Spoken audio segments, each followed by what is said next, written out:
नमस्कार विद्यार्थी मित्रांनो, आज आपण नवोदय प्रवेश परीक्षेचा अभ्यास करत आहोत. तर त्यातले आपले उतारे पाहत आहोत. तर उतार्यामधले 8 उतारे झालेले आहेत. तो उतारा क्रमांक 9 आता मी वाचणार आहे. चांगल्या प्रकारे पहिले वाचून घ्यायचा, मग त्याच्यावरचे आपल्याला प्रश्नाची उत्तरं लगेच भेटू शकतात. त्यामुळे उतारा चांगला वाचायचा. तो रविवारचा दिवस होता. हरीश बागेत आपल्या मित्रांसोबत खेळत होता. जवळच एक तळे होते. तो हरीशला पोहायचे होते. तर काय काय दिले पहा, चांगलं लक्षात घ्यायचं. रविवारचा दिवस होता. हरीश नावाचा एक मुलगा आहे. तो बागेत आपल्या मित्रांसोबत खेळत होता. जवळच एक काय होतं, एक तळं होतं. हरीशला पोहायचं होतं. त्या तळ्यामध्ये त्याला पोहायचं होतं. त्याने तळ्यात सूर मारला याचा अर्थ तुम्हाला माहिती असायला पाहिजे. सूर मारला म्हणजे त्यानं काय केलं, उडी मारली. कशासाठी? तर त्या पाण्यामध्ये पोहण्यासाठी. तळ्याच्या दुसऱ्या बाजूला काही बदके होती. तळ्याच्या दुसऱ्या बाजूला म्हणजे दुसऱ्या साईडला बदके होते. हरीश गार पाणी आणि कोवळे ऊन यांचा आनंद घेत पोहला. हरीशने काय केलं, मग त्या पाण्यामध्ये उडी मारली, सूर मारला त्याला पोहण्यासाठी. तर गार पाणी होतं आणि वरून कोवळे ऊन होतं, याचा त्याने आनंद घेतला. इतक्यात त्याला जोरदार आवाज ऐकू आला. खूप जास्त आवाज ऐकू आला त्याला आणि तळ्याचे पाणी हलले. आवाज ऐकू आल्यानंतर तळ्याचं पाणी हललेलं त्याला दिसलं.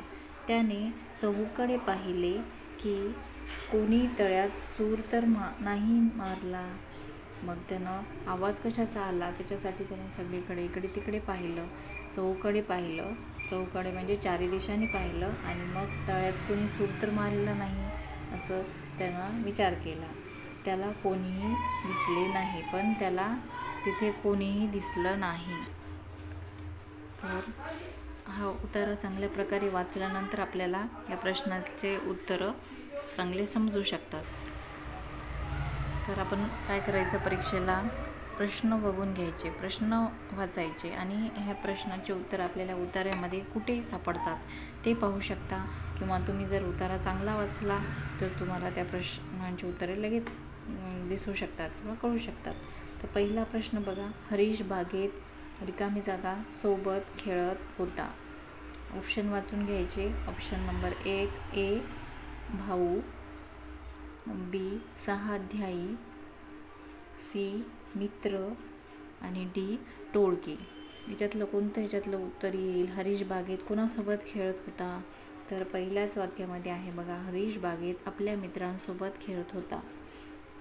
तर हरीश बागेत रिकामी जागा कोणती येईल? ऑप्शन नंबर सी येईल, मित्रांसोबत खेळत होता. तर आपल्याला या ABCD पैकी सीला गोल करायचं आहे. ठीक आहे. प्रश्न क्रमांक 2, हरीशने तळ्यात रिकामी जागा सूर मारला. हरीशने तळ्यात कशासाठी सूर मारला असेल?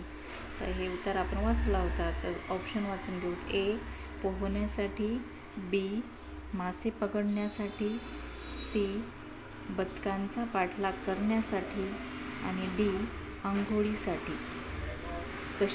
कशासाठी मारला होता हरीशने तळ्यामध्ये? सूर मारला म्हणजे उडी मारली. तर कशासाठी? तर ह्याचं उत्तर बघा इथे आहे. हरीशला पोहायचं होतं, मग त्याने तळ्यात सूर मारला. तर कशासाठी? पोहण्यासाठी. याचं उत्तर येईल ऑप्शन नंबर ए, पोहण्यासाठी सूर मारला. प्रश्न क्रमांक 3, वातावरण रिकामी जागा होते. कसे होते वातावरण जेव्हा त्याने पाण्यामध्ये सूर मारला तळ्यामध्ये, तेव्हाचं वातावरण कसं होतं? ए खूप गरम, बी किंचित गरम, सी खूप गार, डी गारने पावसाळी. तर तेव्हाचं वातावरण कसं होतं? आपण वाचलं होतं बघा, हरीश गार पाणी आणि कोवळे ऊन यांचा आनंद घेत पोहला. तर याचा अर्थ काय आहे? तर वातावरण कसं होतं? किंचित गरम असणार, म्हणजे बी येईल आपलं उत्तर, कारण वातावरण थोडंसं कोवळं ऊन होतं आणि पाणी थंड होतं, म्हणजे किंचित गरम होतं वातावरण. याचं उत्तर येईल प्रश्न क्रमांक 3चं बी. प्रश्न क्रमांक 4, तळ्यात इतर कोण होते? तळ्यात आता हरीशने सूर मारला होता, म्हणजे हरीश एक होता, अजून दुसरं कोणी होतं का त्याच्यासोबत मित्र वगैरे तर कोणी नव्हते त्या तळ्यामध्ये.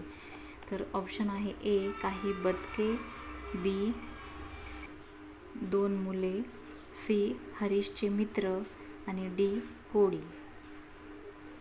त्याच्यासोबत कोणी दुसरे मित्र नव्हते किंवा मुलं पण नव्हते आणि कोळी पण नव्हतं. तर कोण होतं तळ्यात इतर?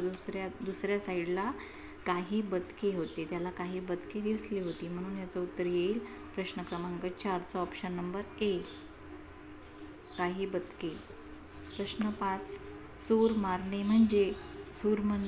म्हणजे याचा अर्थ माहिती असायला पाहिजे, आपण पाठ करून ठेवायचे आहेत. तर ए घसरणे, बी पडणे, सी उडी मारणे आणि डी आहे चढणे. तर यातला सूर मारण्याचा अर्थ काय आहे? उडी मारणे. सूर मारणे म्हणजे काय? प्रश्न क्रमांक 5चं उत्तर येईल सी उडी मारणे. ठीक आहे, अशा प्रकारे हा उतारा संपलेला आहे. याचा पुढचा उतारा पुढच्या व्हिडिओमध्ये टाकते. तर तुम्हाला व्हिडिओ आवडला असेल तर व्हिडिओला लाईक करा आणि शेअर करा, चॅनलला सबस्क्राईब करा. थँक्यू.